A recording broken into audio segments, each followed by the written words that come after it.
მოგესალმებით. ეს ტელეკომპანია პულსია, მე კასანიკიძე გახლავართ და ჩვენ ვაგრძელებთ გადაცემათა ციკლს მედიდეა. ჩვენმა ერთგულმა მაყურებელმა იცის, რომ ჩვენთვის ძალიან საინტერესოა ძველი იდეები, მათი განხორციელების ისტორია, თუმცა არანაკლებ საინტერესოა ისეთი იდეებიც, რომელიც ახალგაზრდას იბადება, მათი განხორციელების მოწმე ვხდებით და შესაბამისად გვაინტერესებს ახალგაზრდა სპეციალისტები, რომელთაც ახალი ენერგია, ცოდნა და გამოცდილება მოაქვთ მედიცინაში. ამიტომ დღეს გადავწყვიტეთ თქვენთვის ძალიან საინტერესო და სასიამოვნო სტუმარი გაგვეცნო. მოგესალმებით, ქალბატონო ქეთი.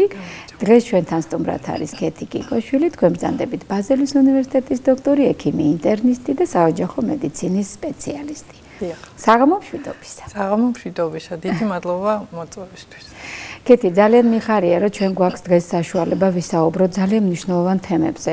თქვენი გამოცდილებიდან, თქვენი კარიერული გზიდან გამომდინარე, იმიტომ რომ ჩვენი მაყურებლისთვის, არა მარტო სხვათა შორის არა ექიმი მაყურებლისთვის, არამედ ჩვენი კოლეგებისთვისაც ხშირად მაინც უცნობია ის დეტალები, რასაც ქვია ჯანდაცვის სისტემა, ჯანდაცვის მოდელები ეგრეთ წოდებული, რომელიც სხვადასხვა ქვეყანაში სხვადასხვაგვარად არის აწყობილი და სხვადასხვაგვარად მუშაობს. ყოველთვის ცნობილია, რომ ჩვენთან ძირითადი მოდელი ეს გახლავთ საყოველთაო ჯანდაცვა ეგრეთ წოდებული, რომელსაც პრინციპში ქვია ესეთი სახალხო საყოველთაო ჯანდაცვის დაზღვევის მოდელი, ან HI ეგრეთ წოდებული, ხო? და აი ეს მოდელი თავის თავში გულისხმობს ბუნებრივია სრულ დაფინანსებას სახელმწიფოს მხრიდან ჩვენი შენატანის გარეშე ამას გულისხმობ. სამაგიეროდ სხვა მოდელია, მაგალითად ბისმარკის მოდელი, როდესაც მთლიანად ჯანდაცვის ფონდებში შედის ყოველთვიური გადასახადი, როგორც დამსაქმებლის მხრიდან, ისე პიროვნების მხრიდან, დასაქმებულის მხრიდან და მერე უკვე ეს ჯანდაცვის ფონდი იხდის თანხას, რომელიც შეიძლება გადანაწილდეს როგორც სახელმწიფო, ისე კერძო კლინიკებში. სრულიად სხვა მოდელია ბევერიჯის მოდელი და ეგრეთ წოდებული ჯიბიდან გადახდის ან out of pocket, რომელიც პრინციპში ნიშნავს, რომ ჯანდაცვის სისტემა არ არის და ახლა აი ახალი მოდელი ყალიბდება სინგაპურის მოდელის სახით. რატო ჩამოვთვალე ახლა ეს მოდელები, რომ თქვენ გქონდათ საშუალება გერმანიაშიც გემუშავათ, შვეიცარიაშიც, სადაც განსხვავებული მოდელებია, რა თქმა უნდა, ჯანდაცვის და მინდა რომ პირველ რიგში ეს ორი მოდელი შეადაროთ ერთმანეთს, დაგვიხასიათოთ და მერე უკვე საქართველოს რეალობას დაუბრუნდეთ. ანუ გერმანიაში არის ეგრეთ წოდებული სახელმწიფო ჯანდაცვის მოდელი და კერძო ჯანდაცვის მოდელი, ეს უკავშირდება დაზღვევას. ანუ სახელმწიფო დაზღვევა გულისხმობს აქვს ყველა დამსაქმებელს შემოსავლის მიხედვით, თუ დაუშვათ რაღაცა მაღალ შემოსავლიანი არის თვითონ ადამიანი, იმან შეიძლება აერჩიოს კერძო დაზღვევის მოდელი, ანუ გადავიდეს კერძო დაზღვევის მოდელში და მანამდე ნებისმიერი შემოსავლის მქონე ადამიანს რომელიც დასაქმებულია და რომელიც არ არის დასაქმებული ასევე დასაქმების შემთხვევაში იხდის რაღაც ნაწილს თვითონ, ანუ ეკვითება ხელფასიდან ასე ვთქვათ, როგორც დამსაქმებელს, ასევე დასაქმებულს. კერძო დაზღვევის შემთხვევაში, აი ამ კერძო მოდელის შემთხვევაში, ჯერ ერთი რომ უნდა კონდეს ადამიანს სათანადო შემოსავალი, ანუ მაღალ შემოსავლიანი, ასე ვთქვათ, ესე ცოტა კატეგორიებად არის დაყოფილი. სამწუხაროდ არ მომწონს მე ეს საქართველოშიც ესეა, იმიტომ რომ ვისაც 4 მილიონი უნდა ვეთქვან და გქონდეს ეგეთი შემოსავლები. ვისაც 4000 ლარზე მეტი აქვს ხელფასი, იმან რა თქმა უნდა ისარგებლოს კერძო დაზღვევით, ასე რომ ეს სტრატიფიცირება ჯანდაცვის მენეჯმენტისთვის და ჯანდაცვის პოლიტიკის, ასე ვთქვათ, ფარგლებში მიღებული თემაა. კი ბატონო. და ასევე თვით დასაქმებული ადამიანები, რომლებიც ანუ ფაქტიურად იმპლოიერები არ არიან, ასეთ ადამიანებსაც შეუძლიათ მხოლოდ, ძირითადად აქვთ ეს კერძო დაზღვევა. კი ბატონო.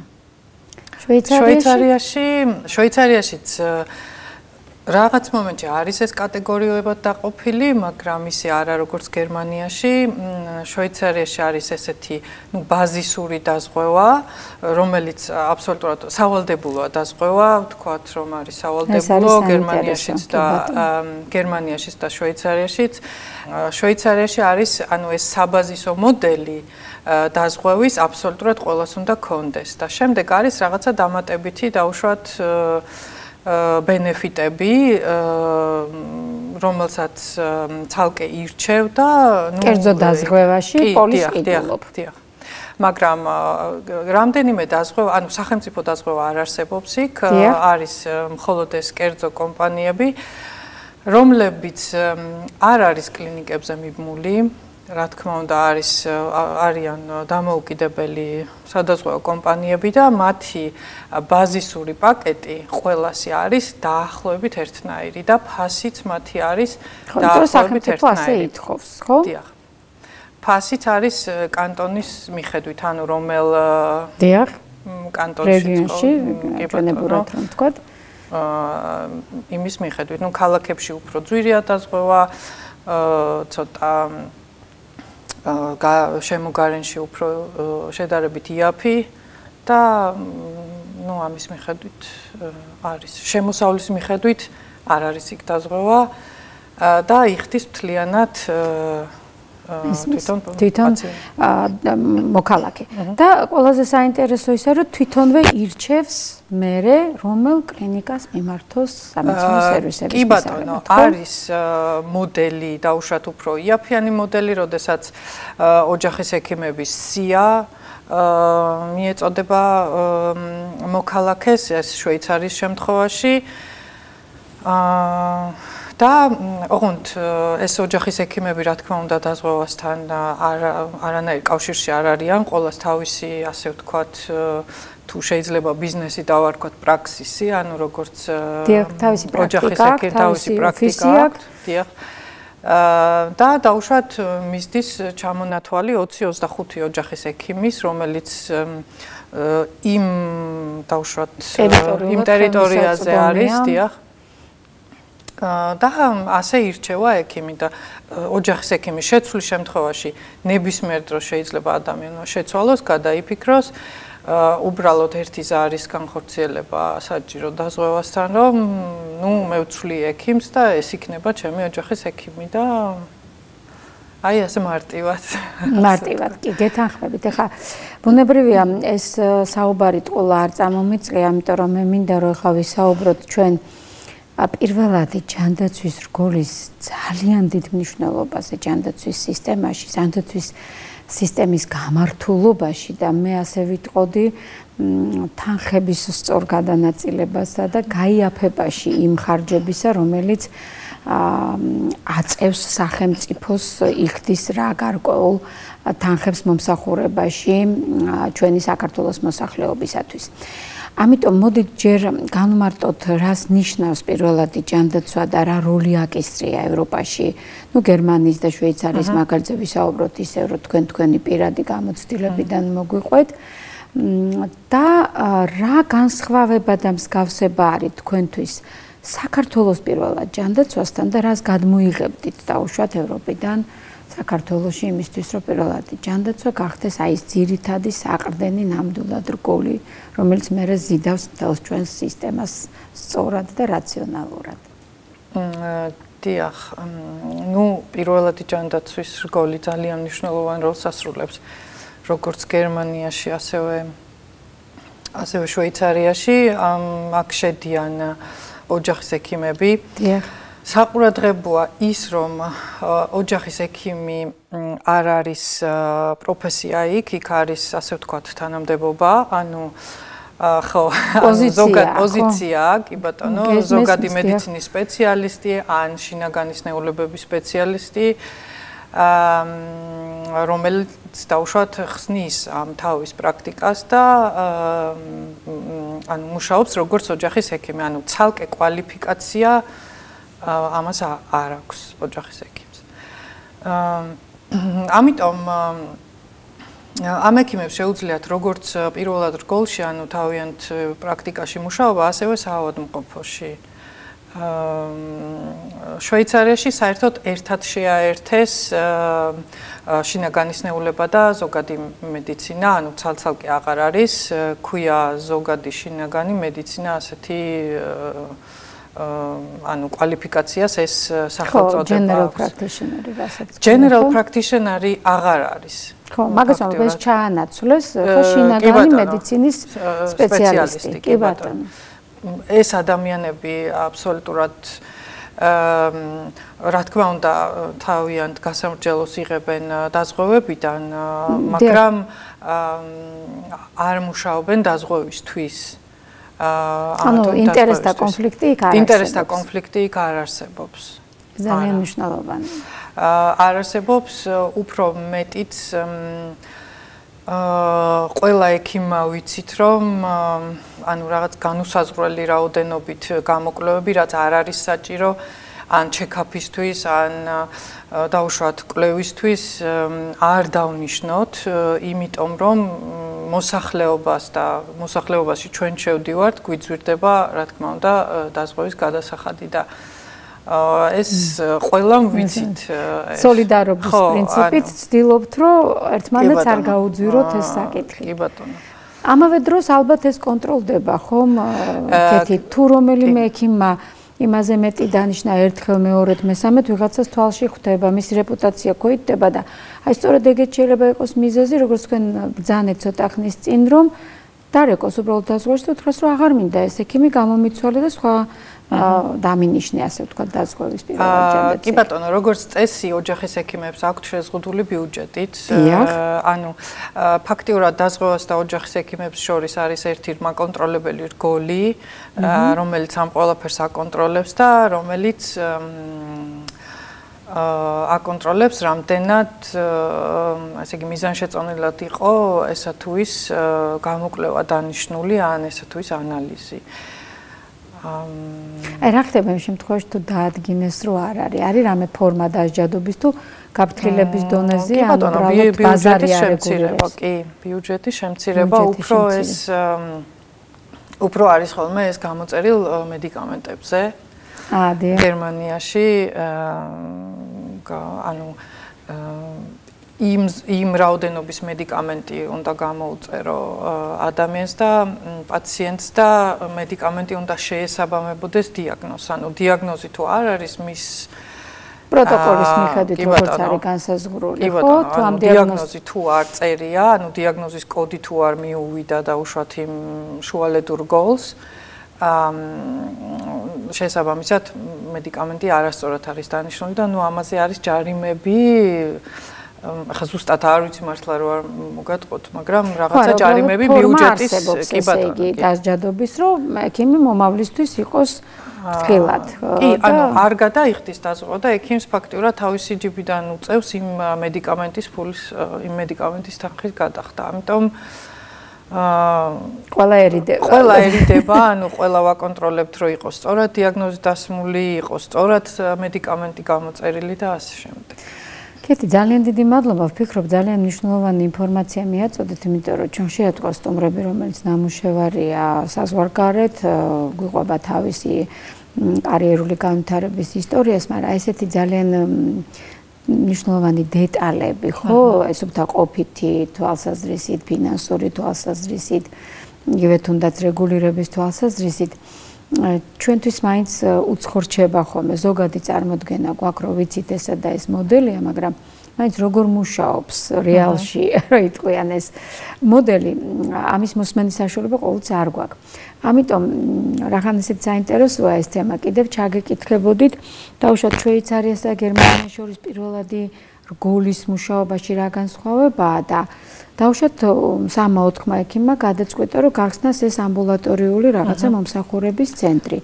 არის რაღაც რეგულირება, რომელიც გიწესებთ, რომ აი ამდენი ექიმი უნდა გყავდეს, ასეთი დერეფანი უნდა გქონდეს, ასეთი ოთახი უნდა გქონდეს, რენტგენის აპარატი უნდა გედგეს თუ ეხოსკოპიის და რომელიც წლის გამოშვება და ასე შემდეგ. ანუ რეგულაციის რა ფორმებია იქ ისე რომ არ შეიზღუდოს თან ძალიან და ბიუროკრატიაში არ გადავიდეს, მაგრამ მეორეს მხრივ პაციენტის უსაფრთხოება იყოს დაცული. კი ბატონო, გერმანიაში რა თქმა უნდა ძალიან მაღალი დონეზეა ბიუროკრატია.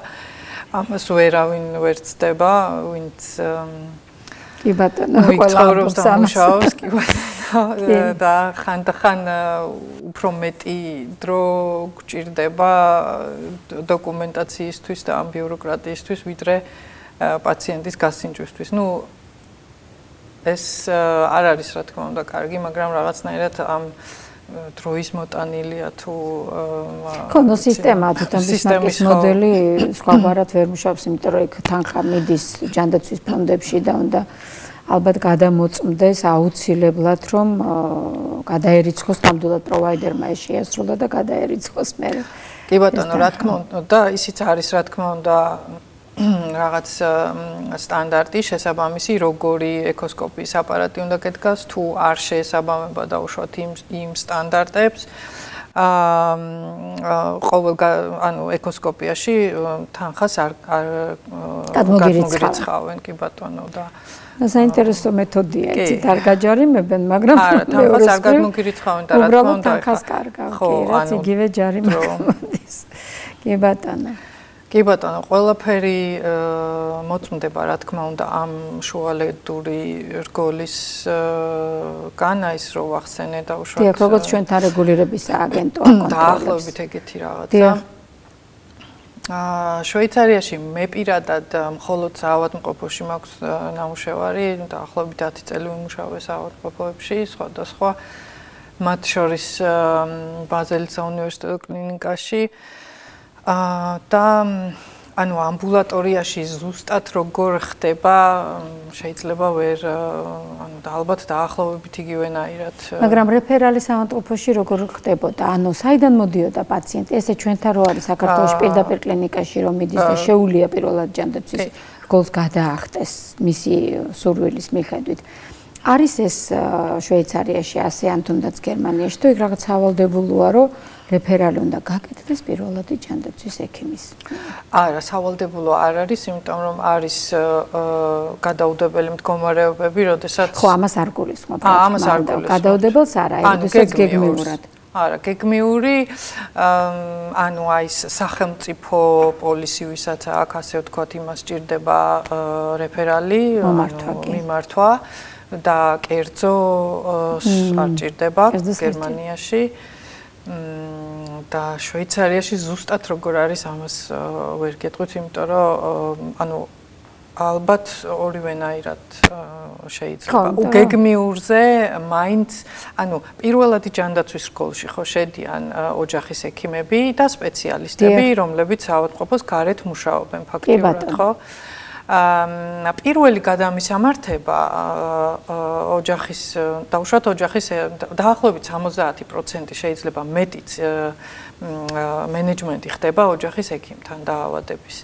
ანუ ესე არ არის რომ რაღაცა მხოლოდ მიმართვის გამოწერა იყოს ოჯახის არა, რა თქმა უნდა, რა თქმა უნდა. დაახლოებით 70%. შეიძლება ნუ პლუს მინუს ზუსტად ასე, მაგრამ დაახლოებით ასე. რატო გკითხეთ ასე დაწვრილებით? ხო, და პირველი გადამისამართება ხდება ასევე პირველად რგოლში მომუშავე სპეციალისტებთან, ანუ საავადმყოფოს გარეთ ვინც მუშაობს. გააჩნია რა თქმა უნდა დაავადებას, ანუ თუ ამბულატორიულ დონეზე მართვადია, რჩება ამბულატორიულ რჩება ამბულატორიულ ჩარჩოში, კი სპეციალისტსა და ოჯახის ექიმს შორის, ხო?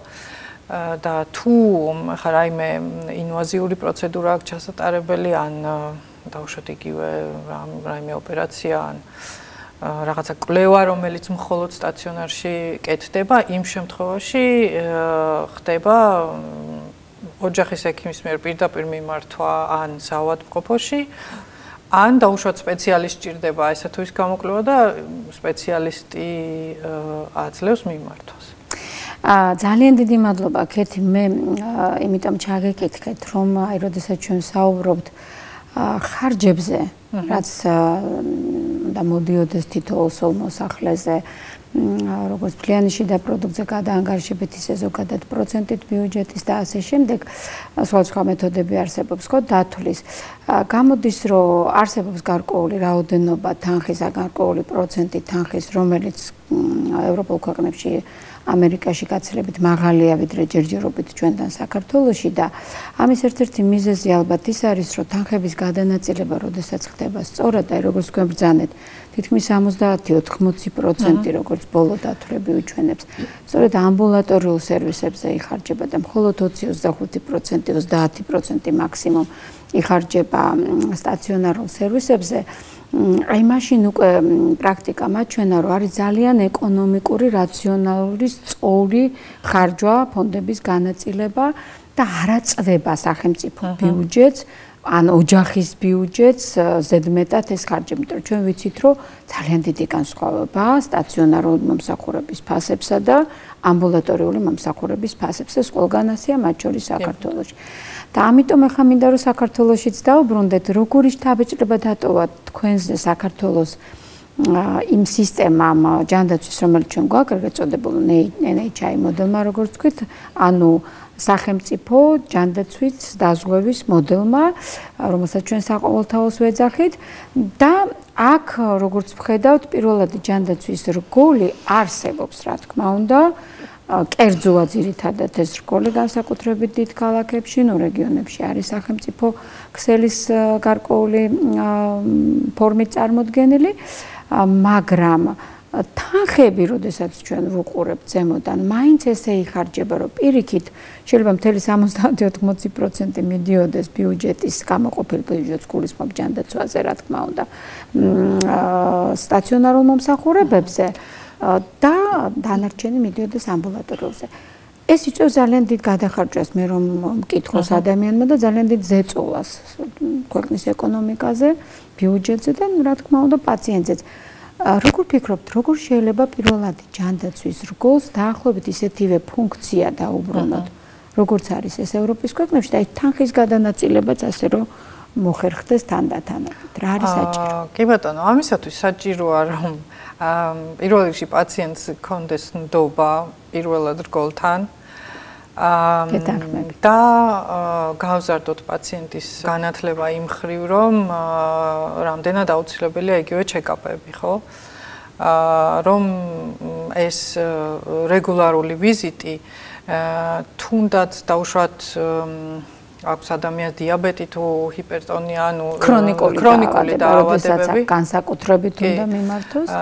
რა თქმა უნდა, 3 თვეში ერთხელ და დიაბეტიანი პაციენტი გერმანიაში მოდის 3 თვეში ერთხელ იგივე თირკმლის ფუნქციის, იგივე შაქრის დონის და ხედველობის და ასე შემდეგ, ну რაც არის ამ დროს ხედველობა დაუშვათ წელიწადში ერთხელ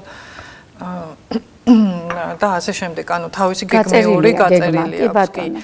ეს ნახეს, რომ ფაქტიურად ამას რატომ აკეთებენ, ხო? ანუ რატო იხარჯება ამაში ფული? ფაქტიურად პრევენციაში რატო იხარჯება ფული? იმიტომ რომ საავადმყოფოში მიმართვიანობა ამ პაციენტის გაცილებით ნაკლებია. რა თქმა უნდა. და ჯობია, გართულების თავიდან არიდება, მეორეული, მესამეული პრევენცია ხდება. კი ბატონო.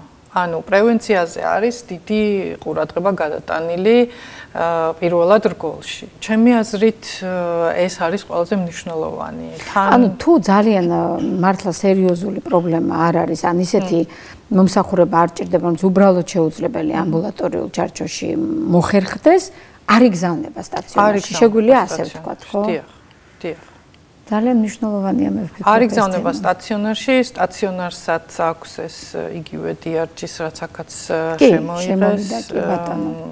კი ბატონო და ნუ რაც შეიძლება ცოტა ხნით ყონდება ადამიანი სტაციონარში. კიდევ არის ძალიან კარგი სარეაბილიტაციო კლინიკები და ეს რეაბილიტაციის ქსელი არის ძალიან კარგად განვითარებული, იმიტომ რომ ვიცით რომ თუ დაახარჯა რეაბილიტაციაში მიმართვიანობა მცირდება. აი დაახლოებით ასე.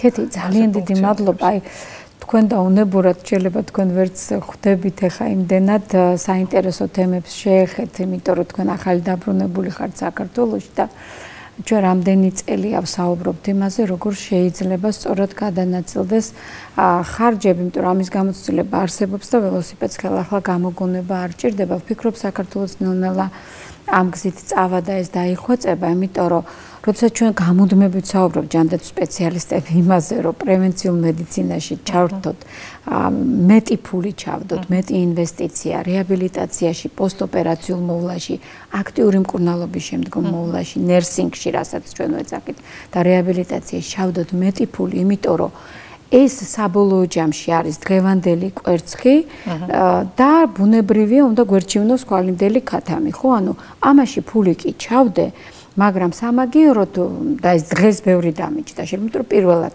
გავაკეთე ეს, მაგრამ ხვალ ზეგ და მაზეგ ეს წინ დამხვდება, იმიტომ რომ როგორც თქვენ ბრძანეთ, ძალიან მარტივია. პრევენციის გამო ნაკლებად გამირთულდა, ნაკლებად დამჭირდა იმას ძვირადღირებულ სერვისებზე გადაგზავნა და გადამისამართება, რეაბილიტაცია ჩავატარე და ფაქტობრივად ავიქცილე ის გართულება, რომელიც შეიძლება დამდგარიყო, ანუ შეზღუდული შესაძლებლობა ან სხვა რაიმე, რომ მე ის კიდევ როგორც სახელმწიფოს არ დამაწვა ფინანსურად ზურგზე. მე ვფიქრობ, აი ძალიან საინტერესო წრე შევკარით და გამოვხატეთ უკვე რა როლი აქვს პირველად ჯანდაცვას, როგორც კლინიკურად, რომ გამუდმებით იცნობს პაციენტს, მართავს, უმასთან არ არის მისთვის ეს უცხო, თუნდაც ახალი შემოსული იყოს მის მფარველობაში, ასე ვთქვა და ზედამხედველობის ქვეშ, მაინც იგივე პროცედურები ხორციელდება, რასაც ზედამხედველობა, დიაგნოსტიკა, მკურნალობა ქვია და საჭიროების დროს გადამისამართება იმ ტიპის სტაციონარში, იმ ტიპის სამკურნალო დაწესებულებაში, რომელიც პაციენტს ნამდვილად ჭირდება. და ეს უკვე პრინციპში ალაგებს ყველაფერს თავის ადგილზე, ხარჯთ ეფექტურიც არის და როგორც თქვენ ბრძანეთ, სწორად მიზნობრივად ნაწილდება თანხები. მაგრამ გარდა თანხებისა, მთავარი არის ის, რომ პაციენტი აცილებულია გართულებას. თუნდაც ქრონიკული დაავადება ქონდეს, ის ამ ქრონიკულ დაავადებასთან ერთად ცხოვრობს, მაგრამ გარკვეული გართულებების აცილება ხდება ეს ერთი, ანუ კლინიკური ბენეფიტი აქვს ამას საკმაოდ სერიოზული, ჯანმრთელობითი სარგებელი, ასე რომ ვთქვათ, და მეორეს მხრივ, აი ეს რეაბილიტაციო ქსელი, რომელიც ჩვენთან ძალიან სუსტად იყო და ეხლა თანდათან იმის გამო, რომ ერთ-ერთი პროგრამა აი ინსულტისა და თავზურგ-ტვინის დაავადებების შემდგომი რეაბილიტაცია სახელმწიფომ დააფინანსა, მაშინათვე სოკოებივით ჩდება უკვე რეაბილიტაციო კლინიკები, იმიტომ რომ ნახეს, რომ ამას აზრი აქვს, მანამდე აზრი არ ჰქონდა, ვერ მოდიოდა პაციენტი იმდენად ძვირი არის, ხო ეს რა თანხმგრძლივია. ეხლა ერთთვიანი ხო არ არის, ყოველ 3-4 თვე, 6 თვე, ზოგჯერ 9 თვე და 1 წელი გრძელდება სარეაბილიტაციო მკურნალობა. სამაგიეროდ ამაში დახარჯული ფული მერე გვიბრუნდება ჩვენ იმ ეკონომიკური ბენეფიტის სახით, რასაც ქვია ერთი რომ გამოჯამთელებული პაციენტი და მეორე პროდუქტიული მშრომელი ადამიანი, რომელიც ქმნის მატერიალურ დოვლას ოჯახისა და სახელმწიფოსთვის. ეს წრე მე მგონი შევკარით. ეხლა მე მინდა რომ ცოტა მეტი ვისაუბროთ თქვენს კარიერულ სვლაზე. როგორ გაჩნდა იდეა რომ თქვენ წასულიყავით გერმანიაში, ანუ რატო აღმოჩნდით ევროპაში და მე როგორ განვითარდა მოვლენები და როგორ მოხდა ისე რომ თქვენ მოხვდით ბაზელში და იქ დაიცავდით თქვენი სადოქტორო. ხო, ფაქტურად გერმანიაში აღმოჩნდი ანუ ჩემს ოჯახთან ერთად 2003 წელს. ხო, საკმაოდ რთული გზა იყო, მაშინ არ ვიცოდი მე გერმანული ენა, დავიწყე შესწავლა. ჩვენი დიპლომი გარჭრიდა, ხო? ჩვენი დიპლომი გარჭრიდა. კი ბატონო, მყავდა, ჩემი შვილი პატარა იყო იმ დროს და ბევრი დროც არ მქონდა დაუშვათ რაღაცა პრაქტიკები გავაკეთე, მაგალითად ჩემი შვილის პედიატრთან მაქვს პირველი პრაქტიკა გაკეთებული კი. კი ბატონო. და ძალიან საინტერესო იყო, არ დამოვიწყდება, პირველად შევეჩეხე მაშინ, ანუ რაღაც ახალს და განსხვავებულს კი. ნუ ეს ენა ვისწავლე, მე გადავედით შვეიცარიაში, ქალაქ ბაზელში, სადაც არ იყო ისეთი ბიუროკრატია, დავუშვათ როგორც გერმანიაში და გაგიჩნდათ. კი ბატონო, ანუ იქ მომეცა პირველად საშუალება რომ დამეწყო ანუ ექიმად მუშაობა. ასისტენტ ექიმად, ანუ ეს არის როგორც რეზიდენტი. ამ ჩვენი დიპლომით შეიძლებოდა ასისტენტ ექიმად ესე იყო, კი ბატონო, ანუ 3 თუ 4 თვე გავიარე პრაქტიკა და რომ დამაკვირდნენ დაუშვათ და რაღაც ალბათ მოეწონა ჩემი მუშაობის სტილი, და ასე შემდეგ და მონდომება, რაც მთავარია. მე შემიწყეს თვითონ ხელი, რომ დავუშვათ გამეგრძელებინა მუშაობა. ძალიან მნიშვნელოვანია, რომ როდესაც ისე მოტივირებული. ანუ იქაური ლიცენზია რო აგიღოთ საექიმო საქმიანობის, აი ეს პრაქტიკული კურსი საკმარისი აღმოჩნდა და მაინც ჩააბარეთ რამე გამოცდა. არა, ჩავაბარე, რა თქმა უნდა, და თუ ამ გამოცდას არ ჩააბარებდი, დაახლოებით USML-ის მსგავსი გამოცდა იყო, მეორე და მესამე სტეპი ჩავაბარე 3 წლის შემდეგ. ანუ წერითი და რთული გზა გაგივლია. კი, ძალიან რთული გზა გამიარე მართლა, მაგრამ იქაც გერმანულად თუ გერმანულად დიახ, ბაზელი გერმანული მხარე არის, მაგრამ ის ანუ ჩემი არ ვიცი პიროვნულად და პროფესიულად განვითარების ყველაზე მნიშვნელოვანი წლები ფაქტიურად შვეიცარიაში გავატარე და ძალიან მიყვარს და ძალიან ახლოს არის ის და როგორ გაჩნდა აი ერთი ამხელა მართლა წვალება ჩემთვის წარმოუდგენელია ახლა როგორ შეიძლება ესე გადაწყვეტა უცებ ადამიანმა ხო დაიწყო ამხელა მასალის ათვისება მე ამ გამოცდის ჩაბარება და ამ შემდეგ ესე სიადული არ არის გეთანხმებით მაგრამ ამ გზის გავლის მე ცოტა რთულია რომ კიდევ მოინდომო იგივე შრომა ჩადო და დაიწყო მუშაობა სადოქტოროზე ეს გიბიძგა თვინმე თქვენმა მენტორმა ან კოლეგამ თუ სურვილი ქონდა თავიდან ჩემმა მენტორმა მიბიძგა ფაქტიურად სამედიცინო სფეროში სადოქტორო დისერტაცია კეთდება რაღაც მე მუშაობის პარალელურად მქონდა შესაძლებლობა ამისი გაკეთების ეს გავაკეთე იყო სისხლის დონაციის ცენტრი რაღაც ჰემატოლოგიის კათედრასთან ასოცირებული და იქ მუშაობდი მე 1 წელი და იმ დროს შემომთავაზა ჩემმა მენტორმა ხომ არ გინდა ну მაშინ რაღაც სხვა კვლევა იყო მე სხვა კვლევა გამოვიდა მე ბოლოს გამოვიდა დონაციის დროს ერთ-ერთი მეთოდით აფერეზული მეთოდით დონაციის დროს გართულებებზე იყო ხო, იმიტომ რომ საკმაოდ კვლევა ეხებოდა ამ გართულებებს. კვლევა ეხებოდა ამ გართულებებს, იმიტომ რომ ამ გართულებებზე იყო დონორი მოვიდოდა თუ არ მოვიდოდა, იმიტომ რომ შვეიცარიაში დონაცია უფასოა. დიახ. რაღაც 18 წლის რო ხდება, ხო, არ უნდა დაფრთხეს, რა თქმა უნდა, უნდა იცოდეს რისკები, რომელსაც რა თქმა უნდა ყველანაირად ვაცნობდით და უხსნიდით და ხო, საკმაოდ კარგი საინტერესო იყო. რატომ გითხეთ, იცით ამის შესახებ კეთი, იმიტომ რომ მე ვიცი რომ ძალიან განსხვავებულია ამ წუთასაც კი მივხვდეთ იმისა, რომ ჩვენი მედიცინა ნამდვილად ნახტომისებურად ვითარდება ქართული მედიცინა და ვერ ვიტყვით რომ რაიმე ხდება მსოფლიოში და ის ცოტა ხანში ჩვენთან არ შემოდის, არ ინერგება იმ ძალიან ენთუზიაზმზე, პროფესიულ, ასე ვთქვათ, ღირსებაზე, კარიერულ განვითარებაზე ორიენტირებული ექიმების მიერ, რომლებიც ნახავენ თუ არა რაღაცას თავის სფეროში საინტერესოს მაშინვე უნდათ ეს თავის სამშობლოსთვის, თავის ქვეყნისთვის და თავისი კლინიკებისთვის და ნამდვილად შემოაქვთ, მაგრამ აი იცით არის რაღაცა სფეროები, რომელიც მაინც სახელმწიფო კოლგის ქვეშ უნდა იყოს და იქ ჯერ კიდევ გვაქვს ალბათ გარკვეული ღრიჭოები, ეგრეთ წოდებული გეპები, იმიტომ რომ როდესაც რომელიღაცა კერძო პირი ან კერძო დაწესებულება რაღაცას თავის თავზე იღებს, გასაგებია მიდის ის, ვითარდება, თუ კანონმდებლობაში რაღაცა არ არის, ნუ მე ამას მოსდევს მე კანონმდებლობის ცვლილება და ამ შემდეგ.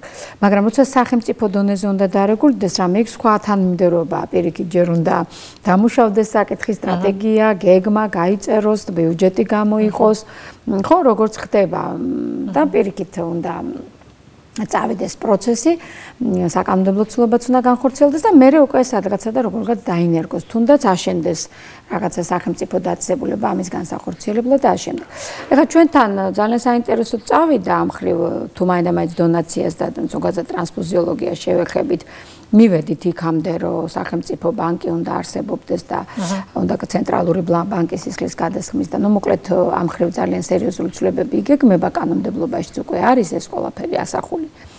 მაგრამ როგორ ფიქრობთ, აი რა არის მთავარი, რაც განასხვავებს ჩვენს ქართულ სინამდვილეს ამ დარგში, თუნდაც ევროპული სინამდვილისგან არა მარტო ინფრასტრუქტურული და საკადრო თვალსაზრისით თუ ამბობ ან თუნდაც ზაფინანსების.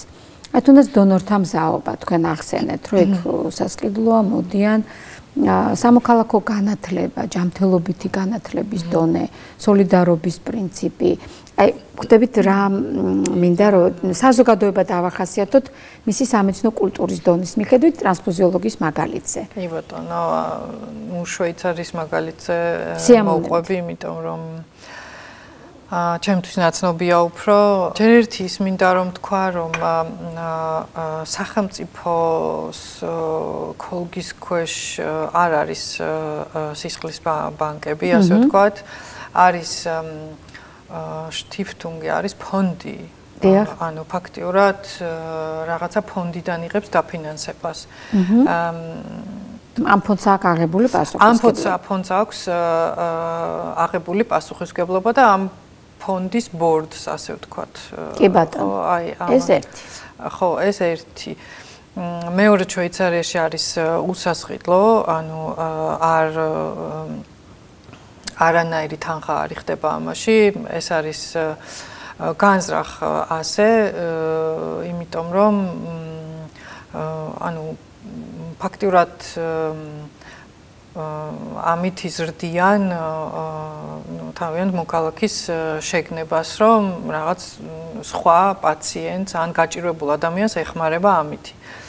არა ანგარების გამო, არამედ ადამიანური მხარდაჭერის გამო და ძალიან მნიშვნელოვანია, რომ 18 წლიდან შეიძლება ეს დონაცია და 18 წლის რო გახდებენ ზოგი დაბადების დღეზე მოდიოდა, რომ აი მე 18-ის ვარ და უნდა გავიყოს ეს სულიერი კათარზისი ხდება საზოგადოებაში ასეთ მომენტებში. გარდა ამისა, ანუ რა თქმა უნდა რაღაცა ანალიზების ბენეფიტი აქვს, დავუშვათ სისხლის საერთო იქ, კი ბატონო, იქ წახალისებული არის.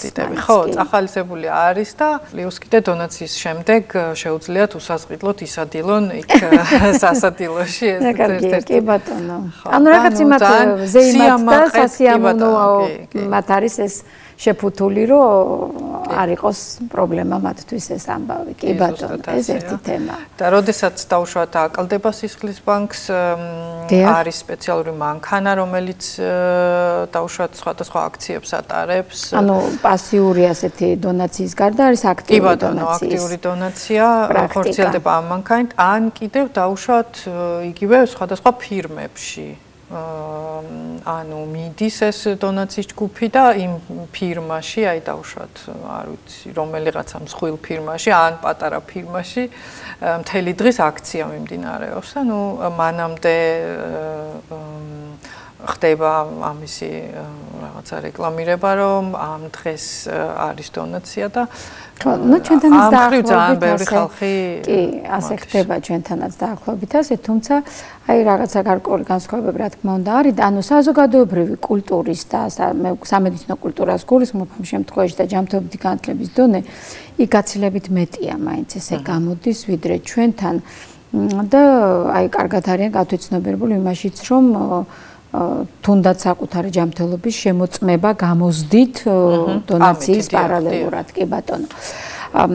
ჩვენთან რა მდგომარეობა ერთი შეხედვით როგორ შეაფასებდით ჩვენ სამედიცინო სისტემაში ქეთი და აი როგორც ევროპაში ამდენი წლის განმავლობაში მცხოვრები და მოქმედი აქტიურად ექიმი მეცნიერი აი ერთი შეხედვით რა ყველაზე მნიშვნელოვან პრობლემას რაში ხედავთ და რა შეცვლით თქვენი ნება რო იყოს პირველ რიგში ჩემი ნება რომ იყოს ანუ პირველ რიგში რაც შესასვლელი არის სადაზღვევო სისტემა უფრო მხედველობაში მყავს ალბათ კერძო სადაზღვევო დიახ კერძო სადაზღვევო სისტემა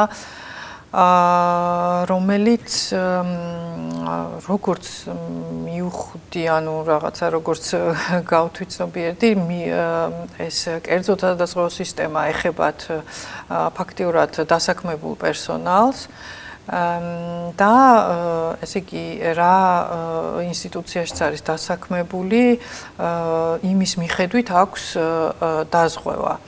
ანუ ფაქტიურად ადამიანმა ესე იგი 2 წელიწადში სხვაგან რო გადავიდეს, აქვს აბსოლუტურად სხვა დაზღვევა, ხო? და ასეთ შემთხვევაში ჩემი აზრით დაზღვევებს არ აქვთ мотивация, რომ ჩადონ პრევენციაში ფული. გასაგებია მესმის.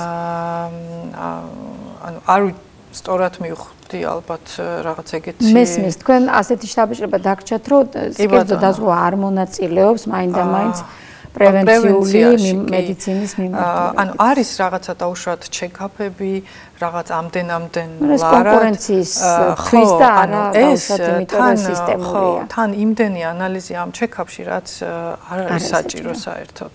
ანუ ჩვენ უნდა არამიზნობრივად კი ბატონო რა და თან ამ პრევენციაში თვითონ პაციენტი იხდის ფულს. ეგ არის. ანუ ეს არ უნდა ხდებოდეს ასე. დაუშვათ ევროპაში პრევენციული მედიცინა ნიშნავს რომ სახელმწიფო აფინანსებს ამას, ვისაც კერძო დაზღვევა აქვს, იცით? არა, დაზღვევა იხდის ამას. დაზღვევა იხდის. კი ბატონო. ანუ სახელმწიფო ფაქტიურად სახელმწიფო დაზღვევა სახელმწიფოსთან თლად არ არის მიბმული, ეს არის მიბმული დასაქმებულ მესმის დასაქმებელთან და სახელმწიფო ამას არ აფინანსებს, ამას ვაფინანსებთ ყველანი, ვინც მუშაობთ დაუშვათ გერმანიაში. ხო, მესმის, ჩვენ ამას ვეძახით სახელმწიფოს, იმიტომ რომ ასე ჩვენ სახელმწიფოსაც რაც კი ფული შეძდის იმ ადამიანებისგან, ვინც მუშაობს საშემოსავლოთი, ხო? ან იგივე მოგების გადასახად და ბუნებრივი ამ თანხას იყენებს გარკვეულწილად მე იგივე ხალხ საპენსიო დანაზოგს, რასაც ვეძახით, რაც შემოვიდა ჩვენთან. ბევრმა მაგალითად თავის დროზე უარი თქვა და მე მარტო იმიტომ დავრჩი მაგალითად, რომ რაღაცა სოლიდარობა მინდოდა გამომეხატა იმ სოციალურად დაუცველი ასაკიანი ან რაღაცა გაჭირვების მქონე ადამიანების მიერ, რომელსაც სწორედ პროგრამებს, სახელმწიფო პროგრამებს ვეძახით, სწორედ ჩვენ ვფინანსებთ ამ შენატანით, ხო და მე უკვე სახელმწიფო ამას ანაწილებს. ანუ ეს არის ცოტა ესეთი რთული ჩახლართული შეიძლება ვინმესთვის გასაგებად საკითხი, მაგრამ მე მესიამოვნო თქვენ რო ესე ახსენეთ, იმიტომ რომ თქვენ რო ევროპაში ხართ ნაცხოვები, ეს სწორად მიუდეკით. სახელმწიფო კი არა, დიახ, ჩვენ ხალხი ვაფინანსებთ სინამდვილეში უმრავლესობას იმ სოციალური პროექტებისა, იმ დაუშვათ სამეცნიერო თვალსაზრისით სასარგებლო სხვადასხვა ღონისძიებებისა და აქტივობებისა, რომელიც ჩვენი ჯანმრთელობისთვის და ჩვენი კეთილდღეობისთვის არის საჭირო და გეთანხმებით. და ბოლოს აი მე მინდა რომ უკვე გარკვეული დროითი ლიმიტი აქვს ჩვენს გადაცემასაც მე მესმის, მაგრამ არ მინდა რომ დაგვრჩეს უთქმელი ისეთი ძალიან დიდი მადლობა იმ ნაწილისთვის, რომელზეც ვისაუბრეთ, იმიტომ რომ ძალიან ცხადი გახადა, რომ ბევრი თითქოს არაფერი, უფრო სამენეჯერო თვალსაზრისით გვაქვს და რაღაც საკანონმდებლო და მოთხოვნების თვალსაზრისით ჩვენს შესაძლებელი, რომ ყველაფერი უბრალოდ თავის ადგილას დაალაგდეს და ყველამ თავის საქმე აკეთოს, თანხები სწორად გადანაწილდეს, პრევენციულ მედიცინაში მეტი ფული ჩაიდოს, რაც საბოლოო ჯამში მეტ ამონაგებს მოგცემს და სარეაბილიტაციო ღონისძიებებში. მე მგონი ეს უკვე ძალიან მნიშვნელოვანი საკითხებია, რომელიც ჩვენ პუნქტებად ასე ხაზგასმით დღევანდელ გადაცემაში დავდებ და იმედია ჯანდაცვის პოლიტიკის მესვეურები და ჯანდაცვის ეკონომიკის სპეციალისტები ამ ასეთ რაღაცებს სამომავლოდაც გაითვალისწინებენ. აი სუფთა ვამბობ არა თეორიული თვალსაზრისით, რაც ისედაც გადასარევად იციან. აი სწორედ ერთი ადამიანის მონაყოლიდან გამომდინარე აი ესეთი кейსებით, როგორც ჩვენ ვეძახით. მაგრამ ვიდრე დავასრულებ, ძალიან მინდა ვისაუბროთ თქვენ სურვილზე, რის გამოც ჩვენ მოგვდა თვალში თქვენი აი ეს პოსტი, ასე გიპოვეთ, ასე მოგიწვიეთ.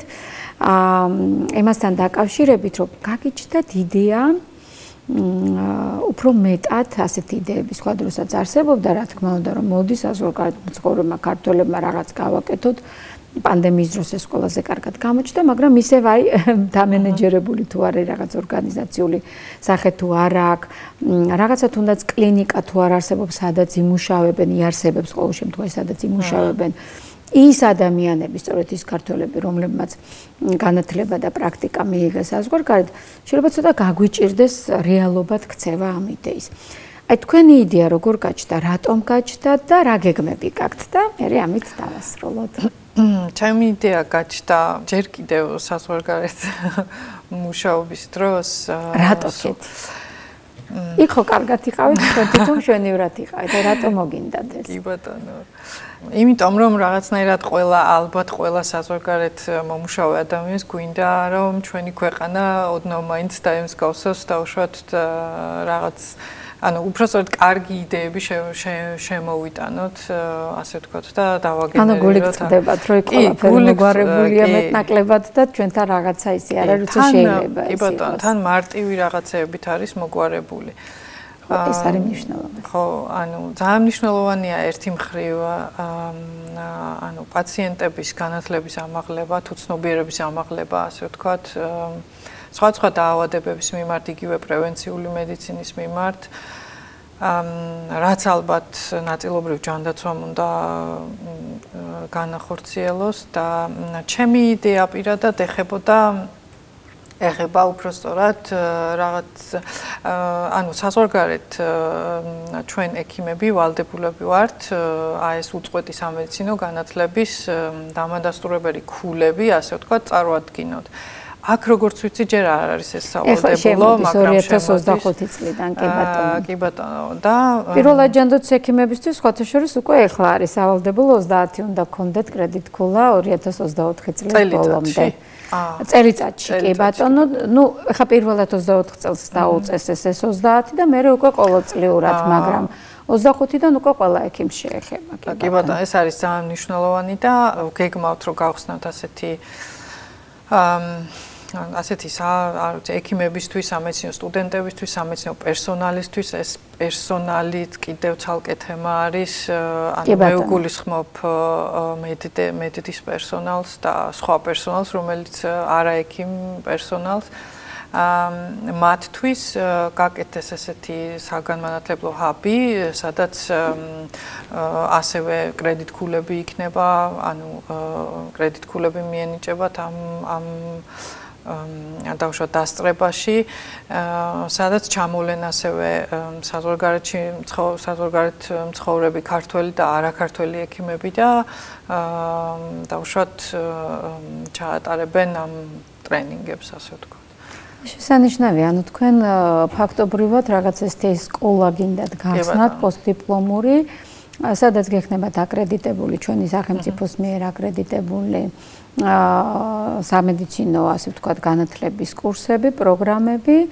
ძალიან მიხარია, რომ ფოკუსირები ხართ პირველ რიგში საშუალო სამედიცინო და უმცროს სამედიცინო პერსონალზე, თუნდაც ტექნიკურ პერსონალზე, რომელიც სამედიცინო დაცემი მივხვდი ახლა თქვენ რასაც გულისხმობთ, იმიტომ რომ სამედიცინო დაწესება ძალიან დიდი ორგანიზმია და იქ გარდა ექიმისა უამრავი სხვადასხვა იგივე კლინიკური მენეჯერი იქნება თუ ადმინისტრაციის სხვადასხვა წევრები იქნებიან, სოციალური მუშაკები არიან, წესით უნდა იყოს მედდებზე ხო აღარ არის საუბარი, იმიტომ რომ ნუ მედდები და საშუალო პერსონალი და უმცროს პერსონალი ეს საერთოდ კოზირია მე მგონი თქვენი იდეის, იმიტომ რომ ყველაზე სუსტი რგოლი ამ წუთას რაც შეიძლება ჩვენ გვაქვს, რომელსაც ჭირდება გაცილება და მხარდაჭერა ეს არის და ყველაზე მეტად მიხარია ასევე ის, რომ იქნება ამ мотиваცია შექმნას, რომ მეტი დაგვყავდეს და ზოგადად სამედიცინო კოლეჯების თემაც მოგვარდეს.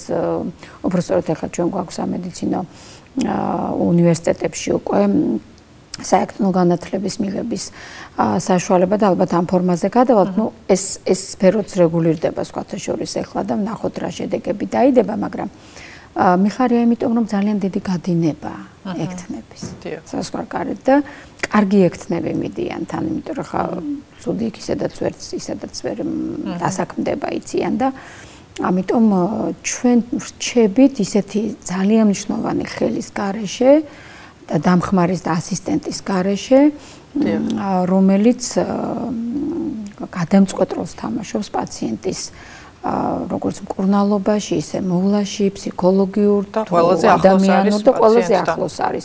განათლებაც მასზეა ძალიან ხშირად, ფსიქოლოგიური მხარდაჭერაც მასზეა და ასე შემდეგ. და ვიდრე დავამთავრებ, დიდი მადლობა, მე გისურვებთ, რომ მიხარია რომ მედიდიაში განვაცხადეთ ახლა ეს თუ ავიღებთ სატელევიზიო სივრცეს პირველად სწორედ ამ სივრცეში გაცხადდა და ძალიან დიდი სიამოვნებით მერეც 1 წლის თუ 2 წლის მერე უკვე დიდი შედეგებით შევძლებთ შედარებას როგორ იწყებდით და დღეს სათხართ გილოცავთ ამ იდეის წამოწყებას და გისურვებთ რა თქმა უნდა წარმატებებს. და ვიდრე დაგემშვიდობებით რახან აი ამ თემას შევეხეთ, მე მაინტერესებს უბრალოდ როგორ ფიქრობთ, რამდენად შეძლებს და რამდენად იქნება პოპულარული თქვენი აი ეს პირობითად დავარქვათ სკოლა, ხო, პოსტდიპლომური ამ თვალსაზრისით. მხოლოდ იმიტომ რომ უცხოური პროგრამებით იქნება და უცხოელებიც იქნებიან ტრენერები თუ იმიტომ რომ ფინანსურადაც იქნება ხელმისაწვდომი. აი ამ კითხვასაც დავსვავ, როგორ ფიქრობთ, მოაგვარებთ, მოახერხებთ რომ ეს ფინანსურად იყოს ხელმისაწვდომი? მოახერხებთ. ზოგიერთი შეიძლება ენთუზიაზმით წამოვიდეს და არ მოითხოვოს ზოგმა ტრენერმა ძალიან მაღალი გადასახადი? კი ბატონო, ჩვენ ექცნებს გაუჭირდებათ, ხო? დავუშვათ მაღალი თანხების გადახდა. აი ეს როგორ წარმოგიდგენიათ?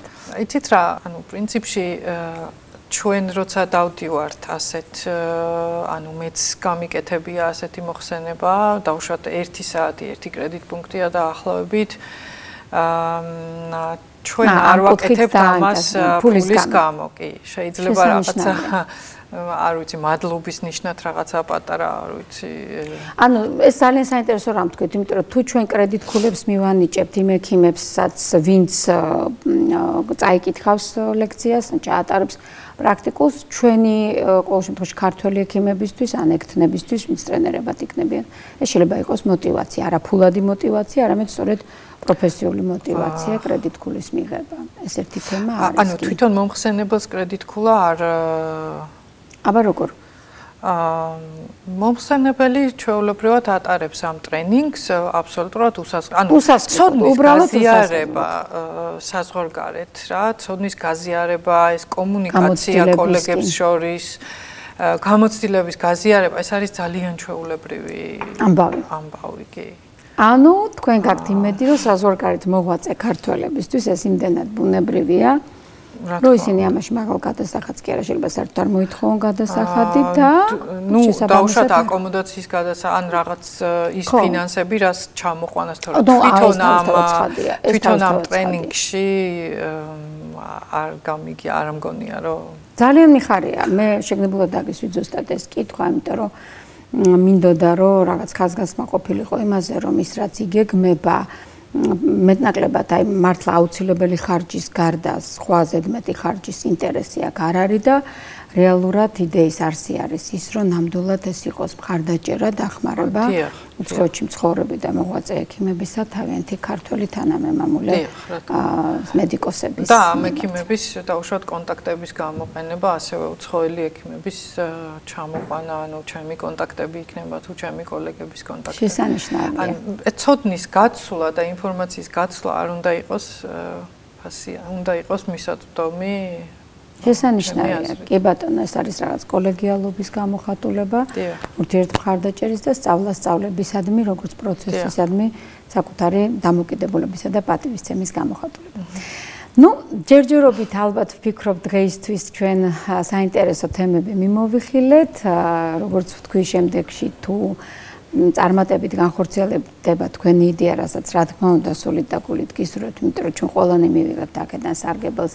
მერე კიდევ მოგიწევთ სიამოვნებით, მანამდე კი მინდა ჩვენს მაყურებელს ორი სიტყვით მიმართოთ თუ რაიმე გინდათ ურჩიოთ თავიანთი ცხოვრების წესთან დაკავშირებით და ჯანმრთელობის წესთან დაკავშირებით, ჯანმრთელობის მოვლის წესთან დაკავშირებით, იმიტომ რომ არაერთხელ ახსენეთ როგორ არის ეს დარეგულირებული უცხოეთში და იქნებ ვიდრე ეს რეგულაციები ზემოდან წამოვა ჩვენ ქვემოდან ჩვენი აქტიურობით შევეძლოთ ესეთი სისტემა უკვე ნელ-ნელა შემოვიდანოთ ჩვენს ცხოვრებაში.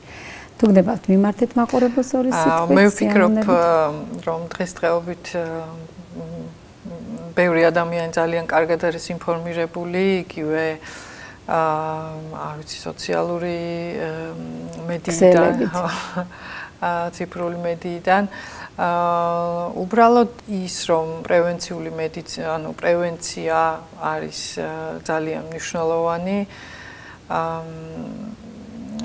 ეს მინდა რომ გადავცე მაყურებელს. ასეც ველოდი და ამიტომაც გთხოვეთ. კი ბატონო, ჩვენი ჯანმრთელობის ერთ-ერთი მნიშვნელოვანი ესეთი ქვაკუთხედი არის სწორედ წინასწარ ვიდრე დაავადება მოგვერევა, ვიდრე გამოვლინდება, მანამდე მისი ასე ვთქვათ დაჭერა და საწყის სტადიაზევე მისი ღოლებელყოფა იმ მეთოდებით, რომელიც საბედნიერო დროს საქართველოს ხელმისაწვდომია. ასე რომ გირჩევთ ყოველთვის მეტი რესურსი ჩადოთ, დროითი, თანხობრივი თუ ტერიტორიული იმისათვის, რომ თქვენთვის ხელსაყრელ ადგილას მიიღოთ ის ელემენტარული სამედიცინო მომსახურება, რომელიც პრევენციული მედიცინის ფარგლებში გჭირდებათ, გისურვებთ ჯანმრთელობას და გემშვიდობებით მომავალ შეხვედრამდე. კარგად ბრძანდებოდეთ.